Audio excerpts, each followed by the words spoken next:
तो Indian economic development के अंदर आज हम स्टार्ट कर रहे हैं अपना chapter number 6 which is employment, growth, informalisation and other issues. ये चैप्टर आपको ये बताएगा कि इंडिया के अंदर हमारा जो एम्प्लॉयमेंट का लेवल है वो कैसा है, इंडिया के अंदर एम्प्लॉयमेंट की हालात कैसे हैं, मतलब किस तरीके की एम्प्लॉयमेंट है, अनएम्प्लॉयमेंट कितनी है और किस किस चीजों को आप अनएम्प्लॉयमेंट में काउंट करते हो और किन लोगों को आप एम्प्लॉयड मानते हो। तो बहुत सारी चीजें हैं जो यहाँ पर हम आज पढ़ने वाले हैं। ठीक है, तो सबसे पहली चीज जो हमें जाननी है एम्प्लॉयमेंट पढ़ने से पहले कि एम्प्लॉयमेंट के अंदर आप कहते हो कि एक वो पर्सन एम्प्लॉयड होता है और जो पर्सन एम्प्लॉयड होता है आप उसे क्या कहते हो, वर्कर। जब भी हम एम्प्लॉयमेंट की बात करते हैं तो एम्प्लॉयमेंट का मतलब है कि एक ऐसा बंदा जो काम कर रहा है। तो क्या हर काम करने वाला इंसान वर्कर कहलाता है? तो ये चैप्टर हमें वर्कर की भी एक प्रॉपर डेफिनेशन देता है कि कौन लोग हैं जो वर्कर कहलाते हैं। ठीक है, तो देखिए पहले जरा इन्हीं की लैंग्वेज में देख लेते हैं कि क्या कहते हैं। ये कहते हैं वर्कर इज एन इंडिविजुअल, एक वर्कर एक इंडिविजुअल है involved in some economic activity to earn a living. वो सारे लोग जो पैसा कमाने के लिए, जो अपनी लिविंग को अर्न करने के लिए किसी इकोनॉमिक एक्टिविटी में लगे हुए हैं, उसे हम वर्कर कहते हैं। तो वर्कर वो सारे लोग हैं जो अपनी लिविंग को अर्न करने के लिए किसी इकोनॉमिक एक्टिविटी में लगे हुए हैं। देखो इकोनॉमिक एक्टिविटी की जब बात हो रही है, प्रोडक्टिव एक्टिविटीज की जब बात हो रही है, तो यहाँ पर हम सिर्फ लीगल एक्टिविटीज के बारे में बात कर रहे हैं। ठीक है भाई, अपनी जिंदगी को जीने के लिए तो लोग बहुत सारे न जाने कैसे कैसे काम करते हैं, हर तरीके के काम के बारे में यहाँ बात नहीं हो रही है। यहाँ पे हम देश की सेवा के लिए और कुछ अपनी सेवा के लिए भी, अपनी लिविंग को अर्न करने के लिए जो भी इकोनॉमिक और प्रोडक्टिव एक्टिविटी कर रहे हैं, उन लोगों को हम यहाँ पे वर्कर की कैटेगरी में डालते हैं। ठीक है, उसके बाद एक वर्कर हमारी कंट्री की जो जीडीपी होता है उसके अंदर भी कंट्रीब्यूशन देता है, क्योंकि देखो वो क्या कर रहा है, प्रोडक्टिव एक्टिविटीज तो कर रहा है। अगर एक डॉक्टर अपनी सर्विस दे रहा है अपने पेशेंट्स को ट्रीट करके, तो कहीं ना कहीं वो हमारे यहाँ पे रहने वाले लोगों को एक हेल्दी स्टेटस में काउंट करने में मदद कर रहा है कि वो हेल्दी पर्सन है। ठीक है, एक इंजीनियर अगर हमारे लिए काम कर रहा है तो वो भी तो डेवलपमेंट में वर्क कर रहा है। एक आर्किटेक्ट अगर हमारे लिए नक्शे बना रहा है तो नक्शे बना के यहाँ पे कैपिटल एसेट्स क्रिएट कर रहा है ना वो। तो जितने भी लोग यहाँ पर एज अ वर्कर वर्क करते हैं, वो लोग कहीं ना कहीं जो कंट्री है उसके जीडीपी में क्या दे रहे हैं, अपना एक कंट्रीब्यूशन दे रहे हैं। उसके अलावा देखो एग्जांपल्स, फार्मर्स हैं यानी कि हमारे देश का किसान, वो भी एक वर्कर है। लेबर्स, जितने भी हमारी लेबरर्स काम करती हैं, एक डॉक्टर, एक बार्बर, ये सभी लोग वर्कर की कैटेगरी में आते हैं। तो वर्कर सुनते ही आप ये मत सोचो कि वर्कर तो वो लोग होते हैं जो अनस्किल्ड वर्क करते हैं, नहीं, हम सभी लोग जो प्रोडक्टिव एक्टिविटीज में लगे हुए हैं, हम सभी वर्कर हैं। ठीक है, now who are included in workers, आप किस किस को वर्कर्स में काउंट करते हो? तो यहाँ पे फर्दर हमारे पास 3 कैटेगरीज है। First category is self employed person. Second is, अच्छा सेल्फ एम्प्लॉयड पर्सन कौन होंगे? जो खुद का ही बिजनेस करते हैं, खुद का ही काम कर रहे हैं, जैसे कि एक दुकानदार अपनी दुकान खोल के बैठा हुआ है। एक मोची, बहुत सारे मतलब ऐसा होता है ना, मोची एक गली का बिल्कुल कॉर्नर पकड़ लेता है, वहां बैठकर अपना काम कर रहा होता है, वो अपना काम कर रहा होता है, वो भी सेल्फ एम्प्लॉयड है। आपकी गली में जो सब्जी बेचने वाला है, जो पर्सन आ रहा है, जो वेंडर है, जो सब्जियां बेच रहा है, वो भी एक तरीके का वर्कर है क्योंकि वो सेल्फ एम्प्लॉयड है। तो जितने भी लोग अपना खुद का काम कर रहे हैं, चाहे वो काम बड़ा हो चाहे छोटा हो, दैट डजंट मैटर, बट अपना खुद का अगर काम कर रहा है तो वो पर्सन क्या है, self employed worker. Second, those who are temporarily absent from the work due to the illness, injury, bad weather, festival, social or the religious function। अब सपोज करो कि कोई एक वर्कर एक फैक्ट्री में काम करता है, ठीक है, कोई एक लेबर है फैक्ट्री में काम करती है, बट अभी उसको कोई इंजरी हो गई है, इंजरी की वजह से वो 5 दिन की लीव पर है। तो इसका मतलब ये है कि वो वर्कर नहीं है, वो सिर्फ 5 दिन की छुट्टी पे है, 5 दिन के बाद वो अपने काम पर वापसी आएगा। हम लोग जब छुट्टी ले लेते हैं, हमारे घर में कोई सोशल गैदरिंग हो रही है, कोई कल्चरल इवेंट है, उस वजह से हमें छुट्टी लेनी पड़ रही है, कोई ऐसा ओकेजन है, कोई फेस्टिवल है, रिलीजियस फंक्शन हो रहा है, तो उस टाइम पे भी अगर हम काम नहीं कर रहे हैं तो इसका मतलब ये नहीं कि हम वर्कर की कैटेगरी में नहीं आते हैं, हम वर्कर तब भी है। यानी कि जो लोग टेम्पररी अगर ऐसे एब्सेंट हो रहे हैं अपने वर्क से, तो वो भी वर्कर्स की कैटेगरी में आते हैं। मेन वर्कर्स वही जो एक्चुअल में इकोनॉमिक एक्टिविटीज में लगे हुए हैं, चाहे उनकी कैपेसिटी कैसी भी हो, मतलब किसी भी लेवल पे हो चाहे, लेकिन जो एक्चुअल में इकोनॉमिक एक्टिविटीज में लगे हुए हैं वो सारे भी मेन वर्कर्स कहलाते हैं। ठीक है, ये जो मैंने दो कैटेगरीज और बताई साथ में, मेन वर्कर्स और temporary absent from their work, आप इन्हें वेज एम्प्लॉयमेंट भी कह सकते हो। एक होता है सेल्फ एम्प्लॉयमेंट, एक होता है वेज एम्प्लॉयमेंट। सेल्फ एम्प्लॉयमेंट का मतलब है खुद का काम करते हैं, खुद के मालिक है, जो भी काम से प्रॉफिट आता है वो सारा हमारा होता है। वेज एम्प्लॉयमेंट के अंदर या तो आपको सैलरीज मिलती है या आपको वेजेस मिलती है, जहां पर आप किसी के अंडर काम करते हो। ठीक है, नेक्स्ट पेज में हम देखते हैं कि हमारी पॉपुलेशन दो पार्ट्स में डिवाइडेड है। तो पॉपुलेशन की अगर हम बात करें तो पॉपुलेशन के दो कैटेगरीज आप देख सकते हो। Those who are able and capable to work, यानी कि जो लोग काम कर सकते हैं, काम करना चाहते भी हैं। ये हमने डेफिनेशन पहले भी पढ़ी है कि किसी भी इंसान को अगर हमें एम्प्लॉयड की कैटेगरी में डालना है तो दो चीजें चाहिए होती है, एबिलिटी और विलिंगनेस। ये दोनों चीजें चाहिए हमें कि हम काम करना भी चाहते हैं और हम काम कर भी सकते हैं। तो एक तो कैटेगरी हुई ये पॉपुलेशन की। दूसरी category those who are not able और कैपेबल टू वर्क, जो ना तो काम करना चाहते हैं और ना ही काम करने लायक है। नॉट एबल और कैपेबल, काम कर नहीं सकते या काम करना नहीं चाहते, अब ये कह सकते हो, यानी कि अपनी इच्छा से वो अनएम्प्लॉयड है। ठीक है, तो ये जो मेन कैटेगरी आई ना, दोज हु आर एबल और कैपेबल टू वर्क। अब हमें जानना है कि क्या ये सारे लोग वर्कर होते हैं? जो लोग एबिलिटी रखते हैं, कैपेबिलिटी रखते हैं, विलिंगनेस रखते हैं काम करने की, क्या वो सारे लोग ही वर्कर हैं? क्या वो सारे प्रोडक्टिव एक्टिविटी में लगे हुए हैं? नहीं। कि जितने भी लोग एबिलिटी रखते हैं, कैपेबिलिटी रखते हैं काम करने की, क्या वो सारे लोग ही वर्कर्स कहलाते हैं? हम जब पॉपुलेशन में से ये काउंटिंग कर रहे होते हैं ना, कितने लोग एम्प्लॉयड और कितने अनएम्प्लॉयड हैं, तो उसकी काउंटिंग ऐसे नहीं की जाती कि जितने लोग एबिलिटी रखते हैं, कैपेबिलिटी रखते हैं काम करने की, वो सारे तो एम्प्लॉयड हैं, और जो नहीं एबिलिटी रखते हैं, कैपेबिलिटी रखते हैं, वो सारे अनएम्प्लॉयड हैं। नहीं, हम उस वाले पोर्शन ऑफ पॉपुलेशन को तो किसी काउंटिंग में लेते ही नहीं है। पहली बात, जब हम अपने देश की लेबर फोर्स देख रहे होते हैं ना, तो लेबर फोर्स के अंदर हम ऐसे लोग जो ना तो एबिलिटी रखते हैं, ना कैपेबिलिटी रखते हैं, ना विलिंगनेस रखते हैं, ऐसे लोगों को हम साइड में कर देते हैं। ठीक है, उनकी काउंटिंग में हम लेते ही नहीं है। तो उसके लिए आप पहले एक न्यूमेरिकल एग्जांपल देखो, फिर हम डेफिनेशन पे आएंगे। हमने एक एग्जांपल लिया कि सपोज, तो हमारी कंट्री की पॉपुलेशन हम मान के चल रहे हैं कि कितनी है, 100। उसमें से मैं कह रही हूँ 60% ऐसे हैं जो एबिलिटी और कैपेबिलिटी रखते हैं टू वर्क। ठीक है, ये आते हैं लेबर फोर्स से। मैंने कहा ये मेरी लेबर फोर्स है, बट सारी लेबर काम कर रही हो ऐसा जरूरी नहीं है। अब मैं कह रही हूं कि उसके अंदर से 50 ऐसे लोग हैं जो एक्चुअल में वर्क कर रहे हैं, वो लोग कहलाएंगे एम्प्लॉयड। एबिलिटी और कैपेबिलिटी रखने के बावजूद भी जरूरी नहीं है कि सब लोग काम कर रहे हो। मैं कह रही हूं उसमें से 60 लोग काम कर रहे हैं, तो वो एम्प्लॉयड कहलाएंगे, वो कहलाएंगे मेरी वर्क फोर्स। और बचे हुए जो हमारे कितने, 60 में से 50 अगर एम्प्लॉयड है तो 10 क्या हो गए हमारे, अनएम्प्लॉयड। तो अनएम्प्लॉयमेंट की काउंटिंग इस तरीके से की जाती है। भाई देखो, जो लोग ना तो काम करना चाहते ना काम कर सकते, उनको हम जब लेबर फोर्स में ही ऐड नहीं करते तो अनएम्प्लॉयमेंट की काउंटिंग क्यों करेंगे हम उनके साथ? हम पहले ये देखते हैं कि कितने लोग काम करना चाहते हैं, कर सकते हैं, वो हमारी लेबर फोर्स कहलाएगी कि हम रेडी हैं काम करने के लिए। बट उसमें से एक्चुअली में जो लोग काम कर रहे होंगे सिर्फ वही एम्प्लॉयड या वर्क फोर्स कहलाएगी। जो लोग काम कर नहीं पा रहे हैं या जिनको एम्प्लॉयमेंट मिला नहीं है, वो अनएम्प्लॉयड है। देखो अब यहाँ पर हमारी पॉपुलेशन को पहले हमने दो पार्ट्स में डिवाइड किया, एबिलिटी और कैपेबिलिटी टू वर्क वाले, और जो ये एबिलिटी और कैपेबिलिटी नहीं रखते। फिर जो एबिलिटी और कैपेबिलिटी दोनों रखते हैं उसको हमने बोला लेबर फोर्स। और लेबर फोर्स फर्दर कितने पार्ट्स में डिवाइडेड है, 2, एम्प्लॉयड और अनएम्प्लॉयड। एम्प्लॉयड को ही वर्क फोर्स कहा जाता है, ये वर्ड ध्यान रखना है। ठीक है, तो वर्क फोर्स क्या है, those who are actually working, और अनएम्प्लॉयड कौन से हो गए, those who are not working but available for work. भाई हम काम करना तो चाहते हैं, हम एबिलिटी भी रखते हैं, बट हमें मिल नहीं रहा है। ठीक है, समझ आ गया ये कॉन्सेप्ट? ये कॉन्सेप्ट आपसे एमसीक्यू में पूछा जा सकता है। ठीक, लेबर फोर्स। तो लेबर फोर्स के बारे में हमने ये पढ़ा that it refers to the number of workers working और विलिंग टू वर्क। या तो वो काम कर रहे हैं या काम करना चाहते हैं, या तो उनको काम मिल गया है या काम नहीं मिला है। तो अगर कभी भी मुझे लेबर फोर्स कैलकुलेट करना हो तो कैसे करेंगे, work force plus unemployed.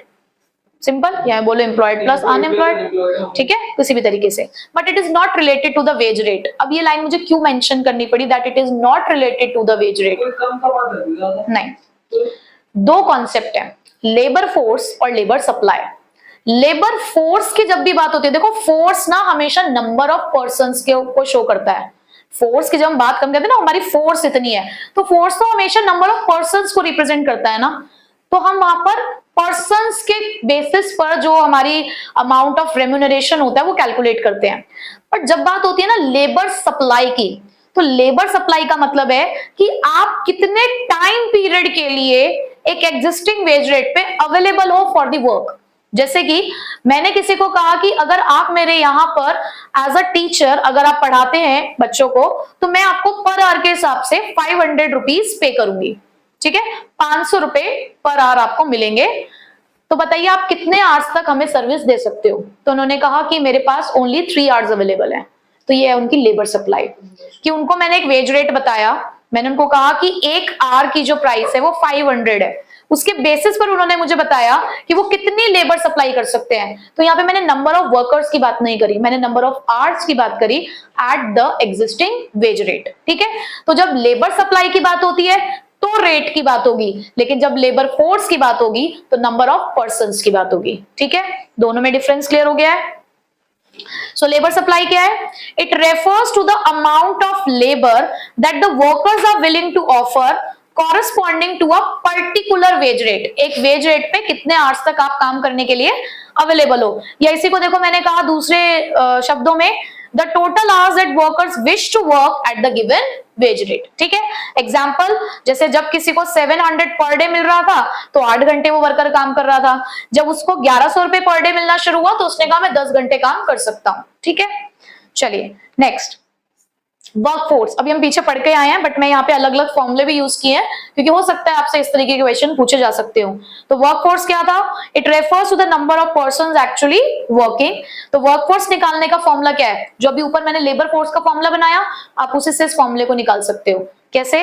Labour force minus unemployed. अब नंबर ऑफ पर्सन अनएम्प्लॉयड कैसे निकलेंगे? भाई लेबर फोर्स माइनस वर्कफोर्स, ठीक है।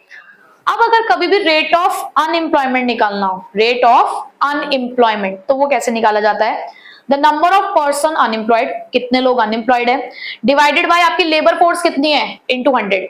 जैसे कि मेरे एग्जांपल में लेबर फोर्स थी 60 और अनएम्प्लॉयड लोग थे 10, तो 10 अपॉन 60 इंटू 100 ऐसे कैलकुलेट कर दो। ऐसे अगर मुझे ये जानना है कि कितने लोग वर्कफोर्स है, मतलब वर्कफोर्स पार्टिसिपेशन रेट निकालना हो तो ऐसे निकलेगा, टोटल वर्कफोर्स कितनी है डिवाइडेड बाय टोटल पॉपुलेशन कितनी है इनटू 100। अब देखो यहाँ पे सिचुएशन बदल गई ना, यहाँ अपॉन में आपने टोटल पॉपुलेशन लिखना है, ठीक है। जैसे कि मेरे वाले एग्जांपल में मेरे पास वर्कफोर्स कितनी थी 50, वर्कफोर्स थी 50 की, टोटल पॉपुलेशन थी मेरे पास 100 इंटू 100, तो 50% आया था सीधे सीधे। तो अब देखिए जरा वर्कफोर्स पार्टिसिपेशन रेशियो फिर क्या होता है? It refers to the percentage of population constitutes a workforce in an economy. यानी कि पूरी पॉपुलेशन के अंदर कितने लोग एक्चुअल में वर्किंग है, बेसिकली ये उसको रिप्रेजेंट करता है। आपकी टोटल पॉपुलेशन 100 थी, मैं कह रही थी 50 मेरे वर्कफोर्स के अंदर काउंट होते हैं, तो मैं ये कह सकती हूँ ना दैट 50% पर्सन्स आर एम्प्लॉयड, ठीक है। अभी वर्कर्स भी 2 कैटेगरी में डिवाइड हुए, जैसे कि मैंने अभी पीछे भी आपको बताया था, एक होता है सेल्फ एम्प्लॉयमेंट, एक होता है वेज एम्प्लॉयमेंट। तो यहाँ पर उसी चीज को बोला गया सेल्फ एम्प्लॉयड और हायर्ड वर्कर्स। तो हायर्ड वर्कर वेज एम्प्लॉयमेंट का ही पार्ट है, ठीक है। तो सेल्फ एम्प्लॉयड क्या हुआ? Those who are engage in their own business और ऑन प्रोफेशन, यानी कि वो सभी लोग जो अपना खुद का या तो बिजनेस कर रहे हैं या खुद का प्रोफेशन रन कर रहे हैं। जैसे कि एक फार्मर अपने खेतों में काम करता है, एक डॉक्टर अपना खुद का क्लिनिक चला रहा है, तो ये सारे कौन है? Self employed. But hired workers कौन होते हैं? Those who work for the others, जो अपनी सर्विस किसी और को दे रहे हैं और बदले में एज अ रिवॉर्ड या तो उनको सैलरी मिलती है या उनको वेजेस, ठीक है। जैसे एक मजदूर तो हम भी हैं, हमें कहा भी गया है, हमें कहते भी हैं लोग कि आप मजदूर हैं, बट एक दुख है मुझे, स्टिल हमें लेबर डे की छुट्टी नहीं मिलती, ठीक है। तो जैसे कि एक टीचर एक स्कूल में काम करता है तो वो भी एक वर्कर की कैटेगरी में, हमें हायर्ड वर्कर्स, ठीक है। उसके अलावा कोई एक वर्कर फैक्ट्री में काम कर रहा है, एक लेबर फैक्ट्री में काम करती है, तो वो भी वर्कर ही है, ठीक है। नाउ हायर्ड वर्कर्स भी हमारे पास 2 तरीके के होते हैं, कैजुअल वर्कर्स और रेगुलर वर्कर्स, ठीक है। कैजुअल वर्कर्स वो होते हैं जो दिहाड़ी पे काम करते हैं, सीधी सी बात, ठीक है।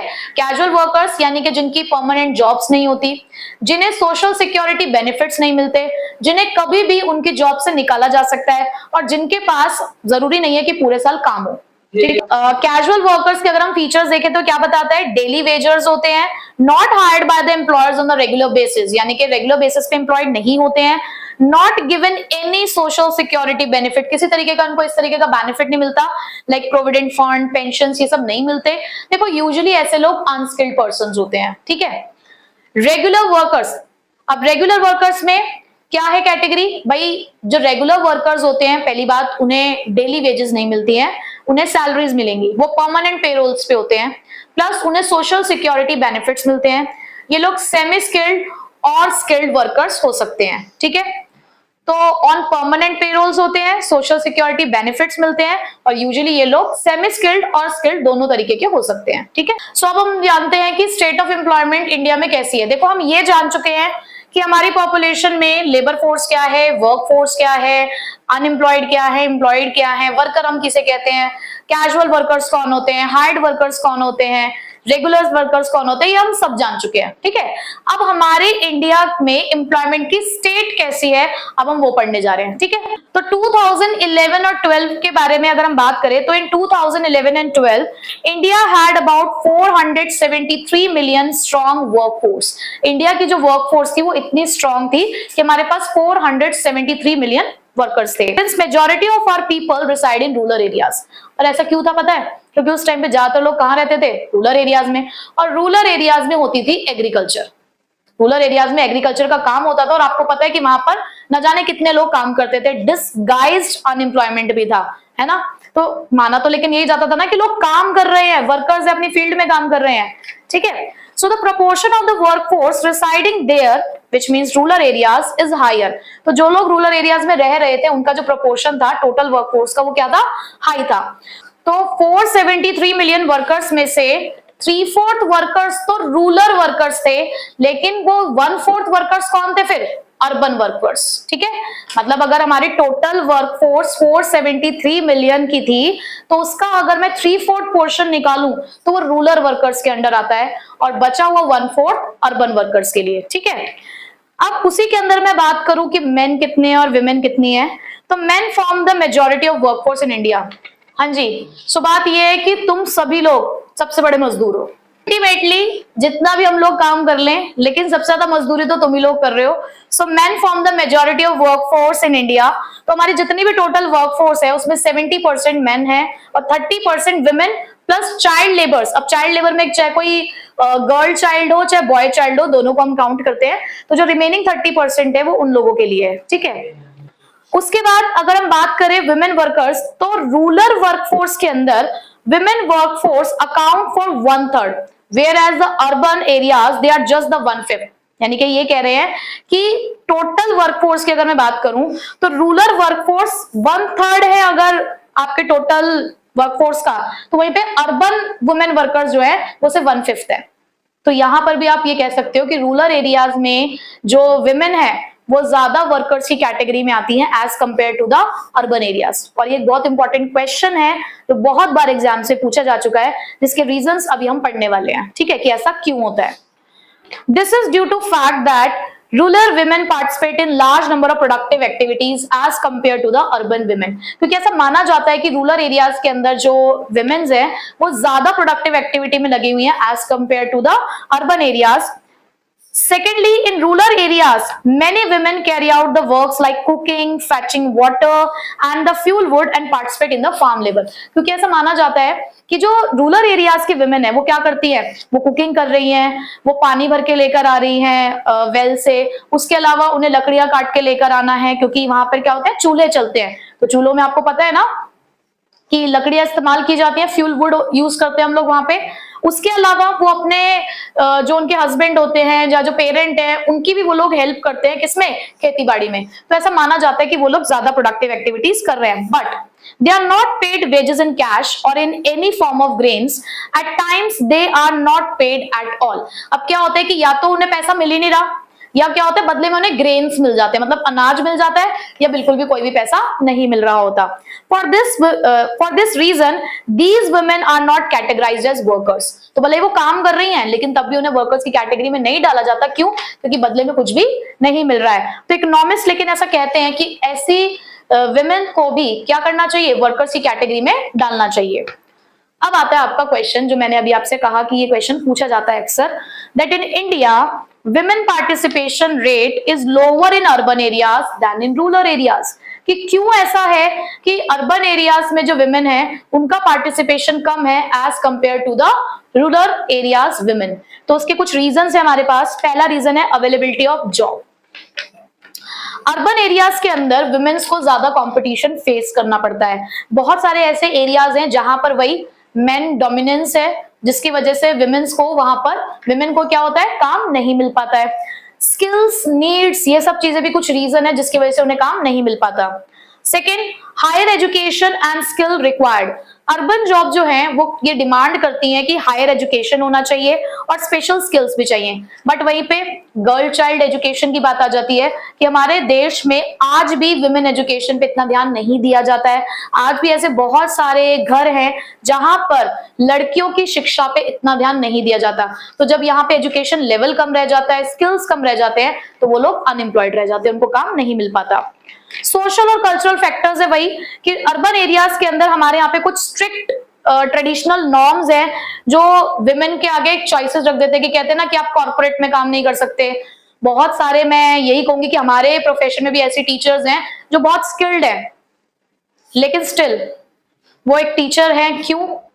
अपनी मर्जी से नहीं, वो इसलिए क्योंकि उनको कॉर्पोरेट जॉब्स में नहीं जाने दिया गया, क्योंकि कुछ ट्रेडिशंस ऐसे हैं जो नहीं कहते कि नहीं, कंपनी जॉब अच्छी नहीं होती। तो ये कुछ ऐसे सोसाइटी के नॉर्म्स बने हुए हैं, प्लस उनके डिसीजंस को इन्फ्लुएंस किया जा रहा है उनकी फैमिलीज के थ्रू, तो इस वजह से भी जॉब्स नहीं मिल पा रही हैं।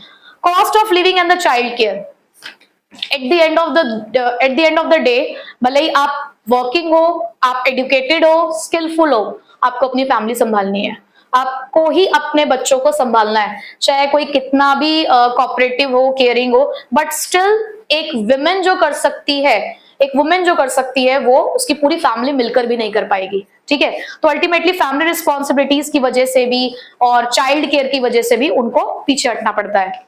Access to the employment opportunity, rural areas के अंदर पता है क्या है, एम्प्लॉयमेंट अपॉर्चुनिटीज ज्यादा है। क्यों? क्योंकि वहां पे इनफॉर्मल एम्प्लॉयमेंट अपॉर्चुनिटीज है। बहुत सारे ऐसे काम है, छोटे मोटे काम, जिसको करके लोग अपना गुजारा कर लेते हैं, बट अर्बन एरियाज में ऐसे छोटे मोटे काम आपको करने को बहुत कम मिलते हैं। ठीक है, तो ये कुछ हमारे 5 रीजंस हैं जो इस बात को डिस्क्राइब करते हैं कि क्यों अर्बन एरियाज में जो विमेन है वो कम पार्टिसिपेट करती हैं वर्कर पार्टिसिपेशन के अंदर, मतलब वर्कर्स के अंदर जो उनका पार्टिसिपेशन है वो कम है वर्कफोर्स के अंदर as compared to the rural areas women. ठीक है, क्लियर हो गया। अब हमारा जो नेक्स्ट टॉपिक है उसका नाम है जॉबलेस ग्रोथ। ग्रोथ हो रही है लेकिन जॉब अपॉर्चुनिटीज नहीं है। हमारी जो इंडिया है, उस इंडिया की कंट्री का जो स्टेटस, इकोनॉमिक स्टेटस की अगर मैं बात करूं तो वो है डेवलपिंग। हम डेवलपिंग स्टेज पे, हम ग्रोथ को काउंट करते हैं। हम ये कहते हैं कि किसी भी कंट्री की ग्रोथ पता है कब होती है, जब उस कंट्री की जीडीपी बढ़ रही है। Sustained increase in GDP is known as economic growth. हम ये पढ़ते आए हैं। बट अगर वो जीडीपी की ग्रोथ हमारे लिए जॉब अपॉर्चुनिटीज क्रिएट नहीं कर रही, तो ऐसी ग्रोथ का कोई फायदा ही नहीं है। हमारे यहाँ पर आज भी इतने पढ़े लिखे लोग हैं, लेकिन उन पढ़े लिखे लोगों को काम नहीं मिल रहा।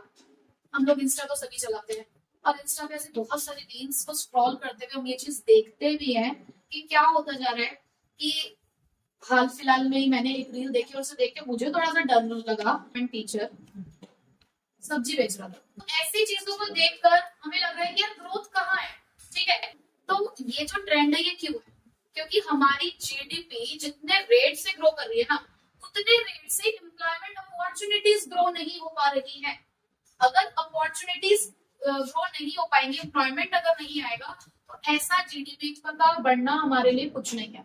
हम चाहते हैं कि जिस रेट से जीडीपी इंक्रीज हो रही है, उसी रेट से एम्प्लॉयमेंट अपॉर्चुनिटीज भी तो क्रिएट हो, बट हमारी इकोनॉमी में उसका उल्टा हो रहा है। तो ऐसी सिचुएशन को कहा जाता है जॉबलेस ग्रोथ। ठीक है, देखिए जरा एक बार डिटेल में। It refers to the situation where the GDP of an economy grows faster than the employment opportunities.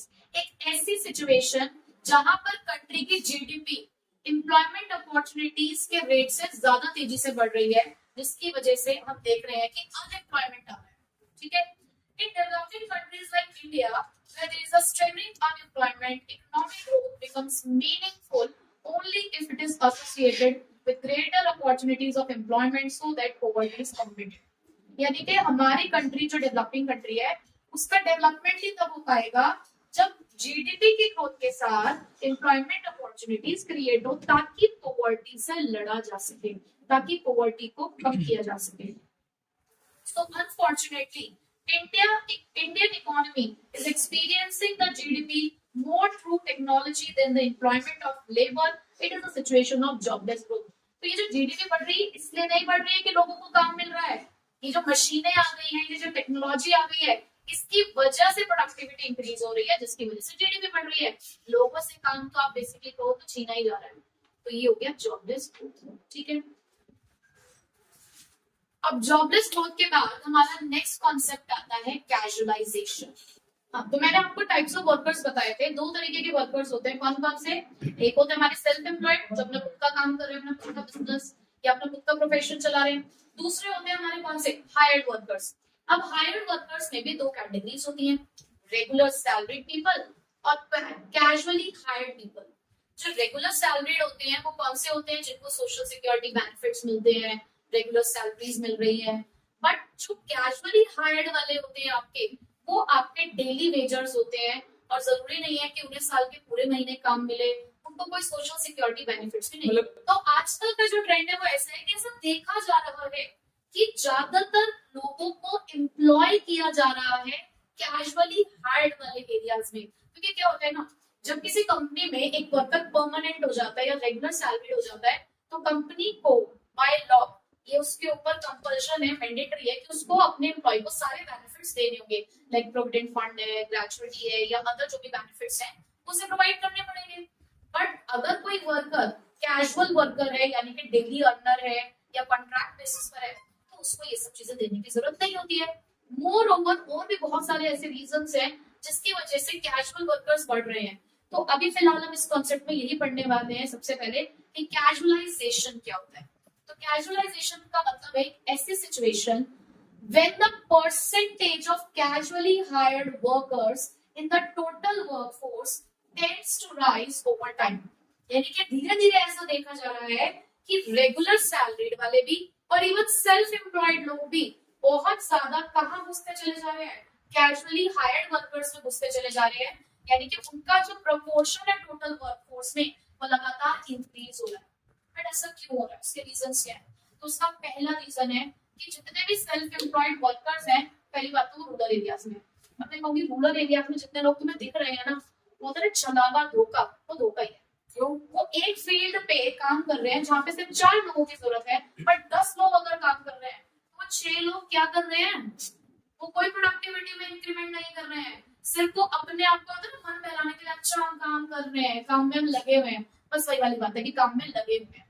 तो बहुत सारे जो सेल्फ एम्प्लॉयड वर्कर्स हैं, देखो अगर यही चीज हमें अर्बन एरियाज में देखने को मिले, या फिर आप सेल्फ एम्प्लॉयड हो लेकिन आपने एक ऐसा बिजनेस खोला हुआ है जिससे देश का डेवलपमेंट हो रहा है. आपको एक अपना, जैसे एक डॉक्टर हो तो आप अपना क्लिनिक खोल के बैठे हो, आप एक लॉयर हो तो आप अपना एक चैम्बर मतलब या फिर आप अपना एक ऑफिस खोल के बैठे हो.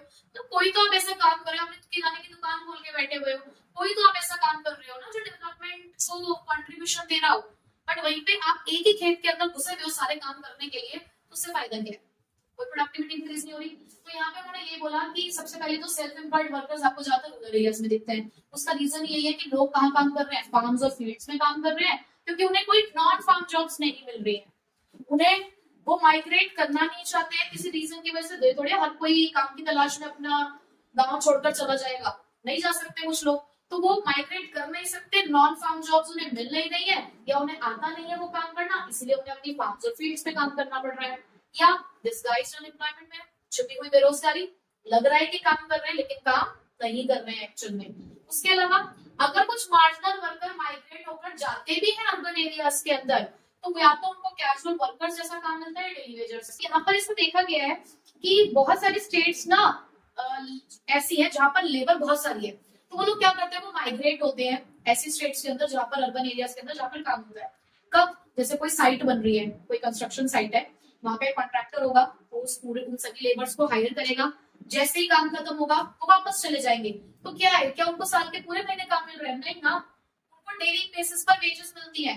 तो यहाँ पर हम देख रहे हैं कि अगर आप माइग्रेट होकर आ भी रहे हो तो कोई आपको रेगुलर सैलरी पर्पस के लिए नहीं रख रहा है, वो आपको डेली वेजेस के टाइम डेली वेजेस की तरह ही रख रहा है। तो बस यही कुछ रीजन है जिसकी वजह से क्या बढ़ रहा है, कैजुअलाइजेशन। एक कैजुअलाइजेशन ऑफ वर्कफोर्स वाला एक टॉपिक पढ़ा था, जिसमें हमने ये पढ़ा कि अभी जो सिनारियो चल रहा है वो ऐसा है कि ज्यादा से ज्यादा जो हमारी वर्कफोर्स है वो रेगुलर सैलरीड और सेल्फ एम्प्लॉयड से मूव कर रही है किस तरफ, कैजुअल वर्कर्स की तरफ, जहां पर उनको कोई सेफ्टी नहीं मिलती है, कोई सोशल सिक्योरिटी बेनिफिट्स नहीं मिलते, उनकी जो जॉब होती है वो सिक्योर नहीं होती है, वेजेस बहुत कम मिलती हैं। तो अब उसी से ही कॉन्सेप्ट निकल कर आया है इनफॉर्मलाइजेशन। इनफॉर्मलाइजेशन का मतलब होता है एक ऐसी सिचुएशन जहां पर लोग एम्प्लॉयमेंट कहां ज्यादा ढूंढ पा रहे हैं, इनफॉर्मल सेक्टर में as compared to the formal sector. तो मैंने यहाँ पे दो सेक्टर्स के नाम लिए, फॉर्मल और इनफॉर्मल। तो पहले इन दोनों वर्ड्स को समझते हैं, ये दो सेक्टर्स को समझते हैं कि दोनों सेक्टर्स क्या होते हैं, फिर दोबारा से डेफिनेशन पे आएंगे, ठीक है। तो हमारा जो एम्प्लॉयमेंट स्ट्रक्चर है वो दो सेक्टर्स में डिवाइड किया गया है। एक का नाम है फॉर्मल सेक्टर, जिसको हम ऑर्गेनाइज्ड सेक्टर कहते हैं, और दूसरे का नाम है इनफॉर्मल सेक्टर, जिसको हम अनऑर्गेनाइज्ड सेक्टर कहते हैं। फॉर्मल सेक्टर एक ऐसा सेक्टर है जहां पर जितने भी पब्लिक या प्राइवेट यूनिट है, अगर वो 10 या 10 से ज्यादा वर्कर्स को एम्प्लॉय करती हैं तो वो फॉर्मल सेक्टर कहलाता है। यानी कि ऐसे सारे बिजनेसेस, ऐसी सारी फैक्ट्रीज जहां पर 10 या 10 से ज्यादा लोग काम करते हैं एज अ वर्कर। अब वर्कर का मतलब वही नहीं होता भाई दिहाड़ी मजदूरी, हर वो लोग जो इकोनॉमिक एक्टिविटी में लगे हुए हैं वो वर्कर ही कहलाते हैं ना, चाहे वो सेल्फ एम्प्लॉयड है चाहे वो हायर्ड एम्प्लॉयज हैं, ठीक है। तो यहां पर हम ये कह रहे हैं कि लेकिन 10 या 10 से ज्यादा अगर लोग हैं किसी भी एक ऑर्गेनाइजेशन में, तो वो ऑर्गेनाइजेशन कौन से सेक्टर का पार्ट है, फॉर्मल। लेकिन वहीं पर अगर 10 से कम लोग काम करते हैं तो वो कौन से सेक्टर में काउंट किया जाता है, इनफॉर्मल। बात समझ आ गई। 10 से कम वाले यानी कि 1 से लेकर 9 तक वाले इनफॉर्मल में कहलाते हैं, और फिर 9 से ऊपर वाले बेसिकली 10 और 10 से ऊपर वो किस में आ गए, फॉर्मल सेक्टर। फर्क क्या है, लेकिन अब ये आपने काउंटिंग तो बता दी कि अगर 10 या 10 से ज्यादा होंगे तो वो फॉर्मल में काउंट होगा, 10 से कम होंगे तो इनफॉर्मल में काउंट होगा। उससे बेनिफिट क्या होगा, क्यों एक फर्म अपने आप को फॉर्मल या इनफॉर्मल में रखना चाहती है, तो उसके कुछ रीजंस हैं। अगर आप फॉर्मल सेक्टर्स में आ गए तो आपको अपने यहाँ काम करने वाले सभी वर्कर्स को सोशल सिक्योरिटी बेनिफिट्स देने पड़ेंगे। यहाँ पर काम करने वाले सभी लेबर लॉ से प्रोटेक्टेड होंगे। अभी लेबर लॉ क्या होता है, हमारे यहाँ पर एक मिनिमम वेज लॉ है जहां पर ये बताया गया है कि कोई भी वर्कर अगर काम करता है किसी ऑर्गेनाइजेशन में तो उसको कितनी मिनिमम वेज मिलेगी ही मिलेगी, वही बता रही हूँ। तो 1 अक्टूबर 2024 को ये रेट्स चेंज हुए हैं, और उनके अकॉर्डिंग अगर आप एक अनस्किल्ड वर्कर हो, दिहाड़ी मजदूर, बिल्कुल पढ़े लिखे नहीं आप, अनस्किल्ड वर्क करते हैं, तो पर मंथ आपको 18,066 रुपीज मिलेंगे। यानी कि आप 18,000 लेने के लिए एलिजिबल हो, अनस्किल्ड है ना। उसके बाद अगर आप सेमी स्किल्ड हो तब भी 19,929। अगर आप स्किल्ड वर्कर है तो 21,917 पर मंथ। अगर किसी फॉर्मल सेक्टर में किसी एक लेबर को अगर इतना पैसा नहीं मिलता एज पर देयर स्किल्स, तो वो जा सकते हैं गवर्नमेंट के पास और उन्हें यहाँ पर सॉल्यूशन मिलेगा, यानी कि वो केस फाइल कर सकते हैं उस ऑर्गेनाइजेशन के अगेंस्ट अगर उनको कम पैसा मिल रहा होगा तो इसीलिए जो फॉर्मल सेक्टर जो बिजनेसेस हैं वो नहीं चाहते ऑर्गेनाइजेशंस कि हमें फॉर्मल सेक्टर में डाला जाए। क्यों? क्योंकि एक तो उन्हें सोशल सिक्योरिटी बेनिफिट्स देने पड़ेंगे, पेंशन देनी पड़ेंगी, ग्रेचुइटी देना पड़ेगा, और भी बहुत सारी चीजें हैं जो उन्हें प्रोवाइड करनी पड़ेंगी, और साथ साथ वेज रेट भी मेंटेन करना पड़ेगा क्योंकि ये मिनिमम है, मैक्सिमम के लिए तो उन्होंने कुछ ऐसा बताया ही नहीं है, ठीक है। बट अगर आप यही चीज इनफॉर्मल की मैं बात करूं तो यहाँ पे 10 से कम लोग होते हैं, यहाँ पे आपको किसी भी तरीके से सोशल सिक्योरिटी बेनिफिट्स देने की जरूरत नहीं होती, लेबर लॉ इन्हें प्रोटेक्ट नहीं कर सकता। बट आप अगर वर्कफोर्स का एंगेजमेंट देखो तो यहाँ सिर्फ 10% लोग काम कर रहे हैं और वहां पे 90%। तो इसे ही बोला गया इनफॉर्मलाइजेशन, कि लोगों को काम यहाँ आजकल ज्यादा मिल रहा है, यहाँ कम। पहले क्या होता था, जैसे प्राइवेट फर्म्स में भी, या गवर्नमेंट की तो चलो मैं बात नहीं करती, प्राइवेट फर्म्स पे जैसे आपने अगर लगातार 3 साल किसी ऑर्गेनाइजेशन में काम कर लिया, 2 साल काम कर लिया, तो आपको परमानेंट एम्प्लॉय की कैटेगरी में डाल देते थे, और जैसे ही परमानेंट की कैटेगरी में आप गए आपको ये सब कुछ मिलना शुरू हो जाता है। लेकिन आजकल लोगों ने क्या करना शुरू कर दिया है, कॉन्ट्रैक्ट्स। और कॉन्ट्रैक्ट के बाद पता है वो क्या करते हैं, जब आपका 1 साल का कॉन्ट्रैक्ट पूरा होता है, आप परमानेंट होने वाले होते हो, वो आपको एक्सपेल कर देते हैं, आपकी जगह पे दूसरे बंदे को रख देते हैं, फिर उसका कॉन्ट्रैक्ट चलता है। क्यों? ताकि उन्हें ये सब चीजें देनी ना पड़े। तो इस वजह से इनफॉर्मलाइजेशन बहुत ज्यादा बढ़ता जा रहा है कि फॉर्मल सेक्टर में ये सब बेनिफिट्स देने पड़ते हैं, लॉ आ जाता है। इसीलिए आजकल लोगों को एम्प्लॉयमेंट फॉर्मल सेक्टर से ज्यादा कहां मिल रहा है, इनफॉर्मल सेक्टर्स में। ठीक है, बेसिकली जब हम एम्प्लॉयमेंट की बात कर रहे हैं तो एम्प्लॉयमेंट के बारे में तो हमने सब कुछ समझ लिया कि एम्प्लॉयमेंट क्या है, बट कंट्री में अनएम्प्लॉयमेंट क्या है, किस लेवल तक हम अनएम्प्लॉयड है, वो सारी बातें अब हम पढ़ने वाले हैं। तो उसके लिए समझते हैं सबसे पहले कि आप अनएम्प्लॉयमेंट कहते किसे हो। याद करो जब हमने स्टार्टिंग के अंदर ही चैप्टर को पढ़ना शुरू किया तो वहां पे हमने ये पढ़ा कि पॉपुलेशन का एक पार्ट लेबर फोर्स होता है, और वो लेबर फोर्स 2 पार्ट्स में डिवाइडेड होती है, वर्क फोर्स और अनएम्प्लॉयड। लेबर फोर्स का मतलब है वो सारे लोग जो एबिलिटी रखते हैं, कैपेबिलिटी रखते हैं काम करने की, बट उनमें से जिनको काम मिल जाता है, जो एक्चुअली में काम कर रहे होते हैं, वो वर्कफोर्स कहलाती है। लेकिन जिसको काम नहीं मिलता है वो अनएम्प्लॉयड कहलाते हैं। ठीक है, तो यहां पर अनएम्प्लॉयमेंट उसे ही कहा गया कि अनएम्प्लॉयमेंट एक ऐसी कंडीशन है in which all those who are willing and able to work, काम करना चाहते हैं, काम कर भी सकते हैं at the existing wage rate, जो भी वेज रेट चल रहा है उस पे, but they doesn't get work, but उनको काम मिल नहीं रहा है। तो यहां पर ऐसे सिचुएशन को हम क्या बोलते हैं, अनएम्प्लॉयमेंट। ठीक है, अच्छा, अब अनएम्प्लॉयमेंट के भी कुछ टाइप्स होते हैं। तो ये हमारे पास कुछ टाइप्स हैं अनएम्प्लॉयमेंट के, जिसमें सबसे ज्यादा पॉपुलर जो है वो है डिस्गाइज्ड और हिडन अनएम्प्लॉयमेंट, छुपी हुई बेरोजगारी, जिसको आप जानते होंगे, आपने बचपन में भी पढ़ा होगा छिपी हुई बेरोजगारी के बारे में। और ज्यादातर ये कहां देखने को मिलती है, एग्रीकल्चर सेक्टर के अंदर, जहां पर जरूरत से ज्यादा लोग काम कर रहे होते हैं। तो डिस्गाइज्ड अनएम्प्लॉयमेंट का मतलब क्या है, the number of person engaged are more than the number of person required. इतने लोगों की हमें जरूरत नहीं है जिससे ज्यादा लोग वहां पर काम कर रहे हैं, और उन एक्स्ट्रा लोगों की वजह से भी हमें किसी भी तरीके का कोई एक्स्ट्रा आउटपुट नहीं मिल रहा है, मतलब कोई हमारे आउटपुट में इंक्रीमेंट नहीं हो रहा है।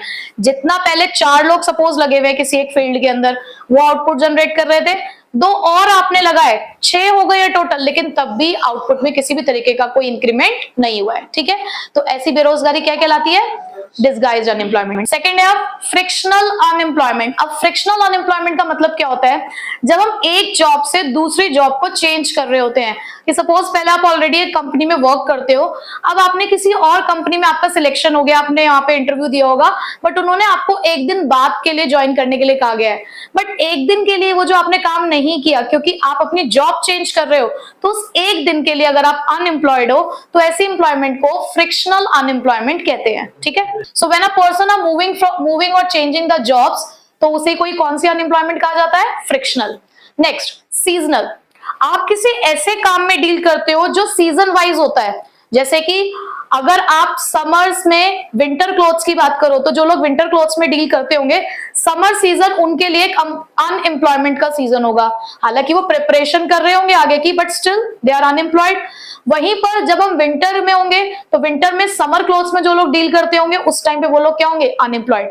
तो जो लोग सीजन वाइज काम करते हैं, तो उस टाइम पे जब उनका सीजन नहीं होता है, तब वो लोग काम अगर नहीं कर रहे हैं, तो वो कौन से अनएम्प्लॉयमेंट में है, सीजनल। तो सीजनल अनएम्प्लॉयमेंट क्या कहती है, that persons are unemployed during the few months due to the seasonal work. जैसे कि विंटर जैकेट्स की जो डिमांड है वो समर में 0 होती है। उसके बाद ओपन अनएम्प्लॉयमेंट, इसको समझाने से पहले मैं इसकी डेफिनेशन बताऊंगी आपको, फिर आपको अपने आप समझ आ जाएगा। People who are willing and able to work at existing wage rate doesn't get work। यही डेफिनेशन अभी कहीं और नहीं पढ़ी हमने, जस्ट ऊपर ही मैंने आपको डेफिनेशन पढ़ाई। तो ये अनएम्प्लॉयमेंट कहलाता है ओपन अनएम्प्लॉयमेंट, जहां पर आप अपनी मर्जी से अनएम्प्लॉयड नहीं हो। इनवॉलेंटरली अनएम्प्लॉयमेंट है, आप तो काम करना चाहते हो, आप एबिलिटी भी रखते हो, आपको एग्जिस्टिंग वेज रेट से कोई प्रॉब्लम भी नहीं है, बट इकोनॉमी आपके लिए सफिशिएंट एम्प्लॉयमेंट जनरेट नहीं कर पा रही है। तो ये एम्प्लॉयमेंट एक्चुअल में अनएम्प्लॉयमेंट की कंडीशन को रिप्रेजेंट करता है। ये जितना भी कुछ हमने पढ़ा एक्चुअल में ये रिप्रेजेंट नहीं कर रहे थे। एक दिन के लिए अनएम्प्लॉयड हो रहे हो, फ्यू मंथ्स के लिए अनएम्प्लॉयड हो रहे हो, जब काम आएगा तो फिर से सीजन में भी अगर आप सीजनल अनएम्प्लॉयमेंट में भी हो तो कुछ महीने के लिए तो अनएम्प्लॉयड हो, फिर उसके बाद आपके पास काम है, बट यहाँ तो आपके पास काम ही नहीं है, तो ऐसी अनएम्प्लॉयमेंट को इनवॉलेंटरली अनएम्प्लॉयमेंट भी कहते हैं, ठीक है। Next, structural unemployment. अब स्ट्रक्चरल अनएम्प्लॉयमेंट क्या है कि सपोज करो आप ऑलरेडी किसी एक फैक्ट्री में काम करते हो, उस फैक्ट्री में एक नई मशीन लगाई गई, लेकिन जो वर्कर्स हैं उन्हें उस मशीन को अभी चलाना नहीं आता है, ठीक है। तो फैक्ट्री ने क्या किया, 3 दिन का एक ट्रेनिंग प्रोग्राम ऑर्गेनाइज किया, 3 दिन तक लेकिन वर्कर्स ने काम नहीं किया है। क्यों?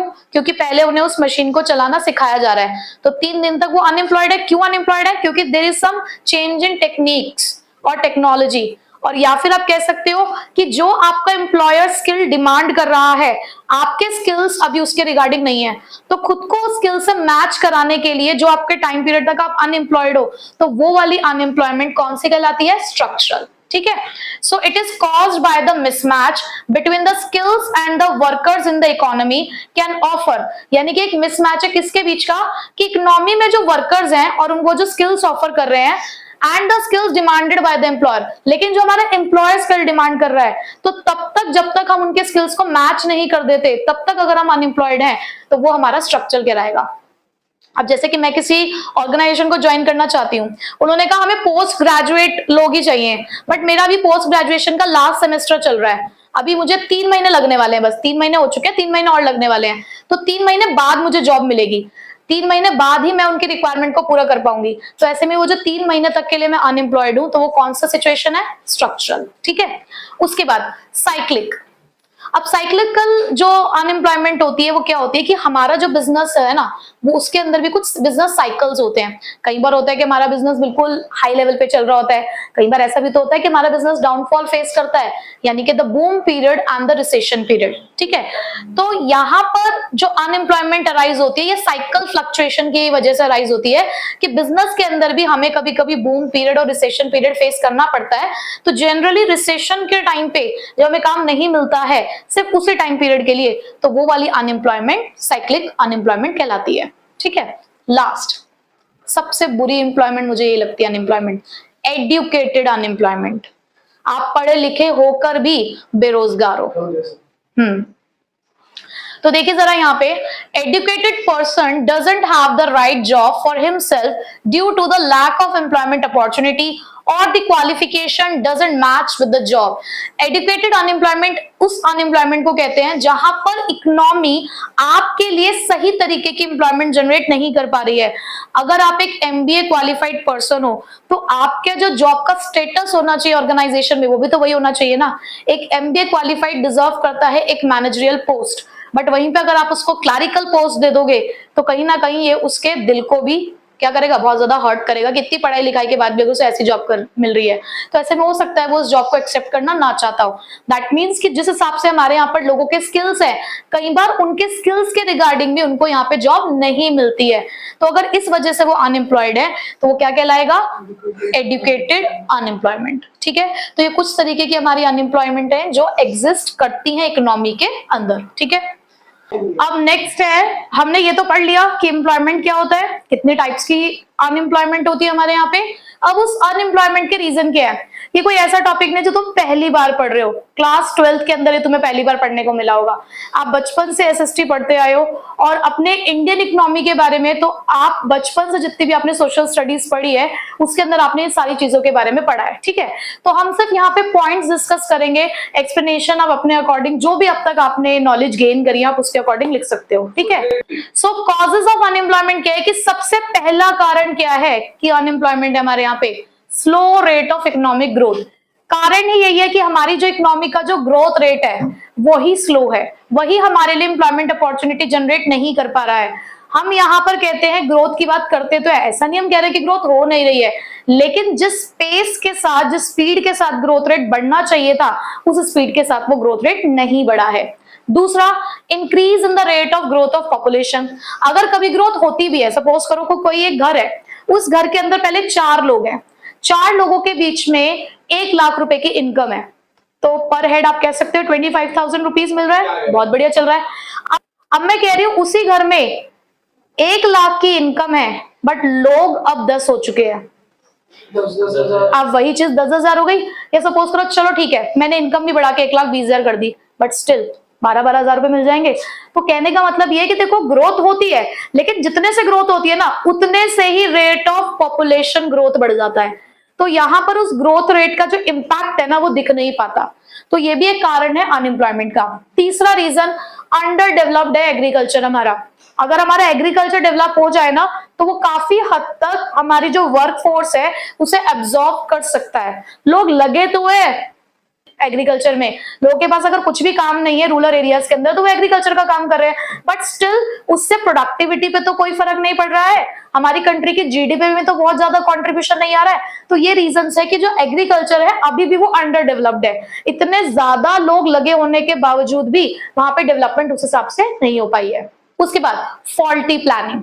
हम लोगों ने 5 ईयर प्लान स्टार्ट किए, बट कहीं ना कहीं उन सभी 5 ईयर प्लान्स में कुछ ना कुछ लूप होल्स थे, तभी तो सक्सेसफुल नहीं रहे। अगर आप लिस्ट पढ़े, टोटल नंबर ऑफ प्लान्स जो हमारे यहाँ पे चले थे वो 12 प्लान चले थे, ठीक है।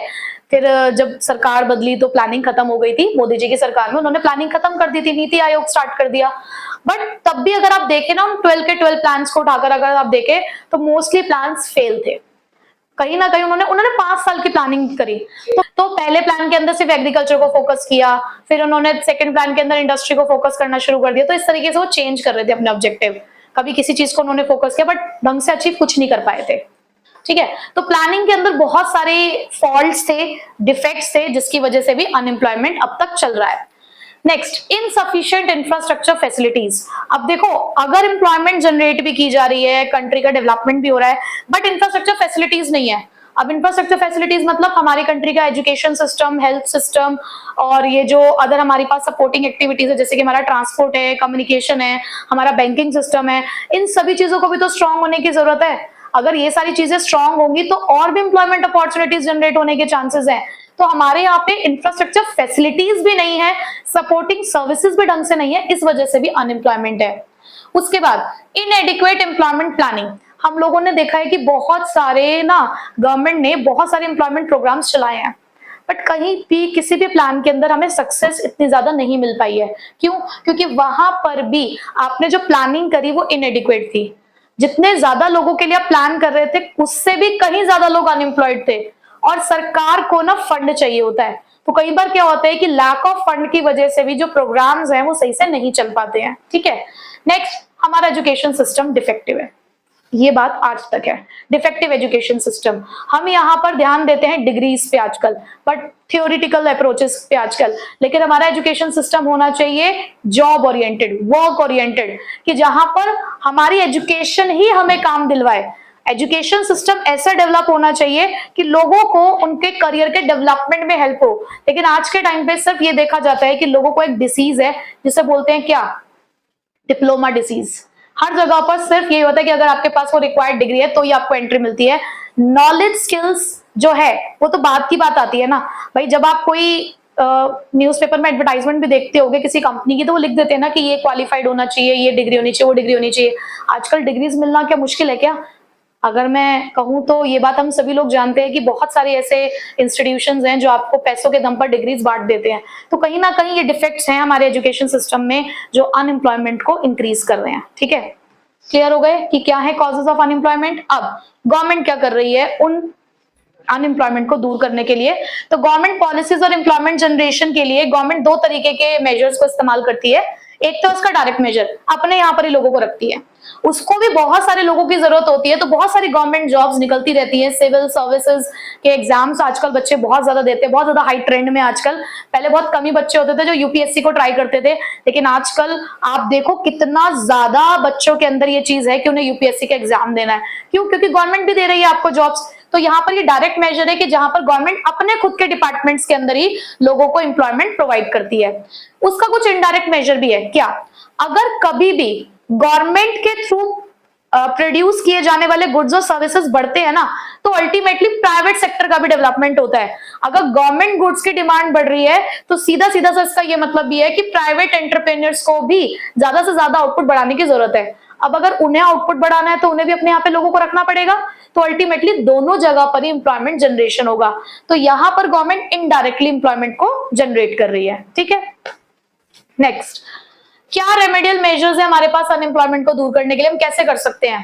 पहला, accelerating the growth rate of GDP. देखो जो यहाँ पे कारण है, अगर आप उन्हीं का सॉल्यूशन निकाल दो तो वही रेमेडियल मेजर बन जाते हैं। तो यहाँ पर आपने बात की ना कि ग्रोथ रेट नहीं है, स्लो है, तो पहली बात वही आई कि अपने जीडीपी का रेट ऑफ ग्रोथ जो है आप उसे इंक्रीज करो। कुछ इस तरीके के मेजर्स आप अडॉप्ट करो जिससे जीडीपी इंक्रीज हो। यहाँ पर आप कह रहे हो कि पॉपुलेशन ज्यादा है, वो कारण है अनएम्प्लॉयमेंट का, तो उसे दूर करने की कोशिश करो। हमें पॉपुलेशन पे कंट्रोल करना चाहिए, लोगों के अंदर ये अवेयरनेस जगानी चाहिए कि क्यों पॉपुलेशन को कंट्रोल करना हमारे लिए जरूरी है। उसके अलावा स्मॉल स्केल इंडस्ट्रीज, देखो बड़ी इंडस्ट्री सेटअप करना हर किसी के लिए आसान नहीं है। अगर आप गवर्नमेंट के लिए भी कहो तो वो भी कहां तक इतने ज्यादा बड़ी बड़ी इंडस्ट्रीज को सेटअप करेंगे, क्योंकि एक ह्यूज अमाउंट ऑफ मनी चाहिए होता है। तो इट्स बेटर कि आप अलग अलग जगह पर छोटी छोटी इंडस्ट्रीज को सेटअप करो, लोगों के अंदर ये डेवलप करो फीलिंग कि वो भी अपने स्मॉल स्केल इंडस्ट्रीज को सेटअप कर सकते हैं। और जब आप एक इंडस्ट्री सेटअप करोगे तो कम से कम देखो 10-20 लोगों को तो काम मिलेगा ही ना। तो यहाँ पर हमें एनकरेज करना चाहिए कि स्मॉल स्केल इंडस्ट्री सेटअप होनी चाहिए। उसके बाद आपने यहाँ पे बात की थी कि आपका एजुकेशन सिस्टम डिफेक्टिव है, तो आप उसी डिफेक्ट को चेंज करने की कोशिश करो, चेंज लेकर आओ एजुकेशनल सिस्टम में। यही रीजन था कि एनईपी आई भी थी हमारी कुछ चेंजेस को लेकर, और उसके ऊपर आज भी वर्क चल रहा है। तो एजुकेशनल सिस्टम में कुछ डेवलपमेंट, कुछ चेंजेस होने चाहिए ताकि वो करियर ओरिएंटेड, जॉब ओरिएंटेड बन सके। उसके बाद सेल्फ एम्प्लॉयमेंट ज्यादा से ज्यादा उसको बढ़ावा देना चाहिए। लोगों को बताओ कि कैसे वो अपने स्टार्टअप्स के थ्रू भी लोगों को एम्प्लॉयमेंट प्रोवाइड कर सकते हैं। अगर आपको इंडस्ट्री काम नहीं दे रही है तो खुद का काम शुरू कर लो ना, आप खुद सेटअप कर लो अपना बिजनेस। तो लोगों के अंदर इस चीज को हमें डेवलप करना है कि सेल्फ एम्प्लॉयमेंट भी किया जा सकता है। ठीक है, तो ये हो गए हमारे रेमेडियल मेजर्स। अब गवर्नमेंट ने भी कुछ पॉलिसीज और प्रोग्राम्स चला रखे हैं, आपको नाम पता होना चाहिए। डिटेल पढ़ लोगे बहुत अच्छी बात है, बट एटलीस्ट आपको पता होना चाहिए कि कौन कौन से प्रोग्राम्स चल रहे हैं। तो जैसे कि हमारे पास है नेशनल रूरल एम्प्लॉयमेंट गारंटी, इसके अंदर भी लोगों को गारंटेड वेज एम्प्लॉयमेंट मिलता है, और अगर वो नहीं प्रोवाइड करा पाती है सरकार तो अपनी तरफ से कुछ अनएम्प्लॉयमेंट अलाउंसेस दे देती है। संपूर्ण ग्रामीण रोजगार योजना, नाम से पता चल रहा होगा, ये भी एक ऐसी योजना है जो रूरल एरियाज में चलाई जाती है। स्किल इंडिया कैंपेन, जहां पर लोगों के स्किल्स के डेवलपमेंट पे वर्क हो रहा है। मेक इन इंडिया है, स्टार्टअप इंडिया कैंपेन है।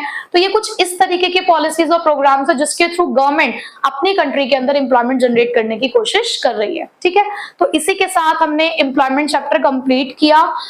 एम्प्लॉयमेंट चैप्टर से रिलेटेड केस स्टडीज आ सकती हैं जहां पर आपको कुछ वो डेटास प्रोवाइड कर देंगे और उसके बेसिस पर आपको कुछ क्वेश्चंस के आंसर देने होंगे। प्लस डायरेक्ट क्वेश्चन की अगर मैं बात करूं तो कुछ ही ऐसे क्वेश्चंस हैं जो डायरेक्टली आपसे पूछे जाते हैं। तो बहुत मुश्किल चैप्टर नहीं है, अगर आप प्रीवियस चैप्टर से कंपेयर करो तो ये वाला चैप्टर आपको इजी लगा होगा। ठीक है।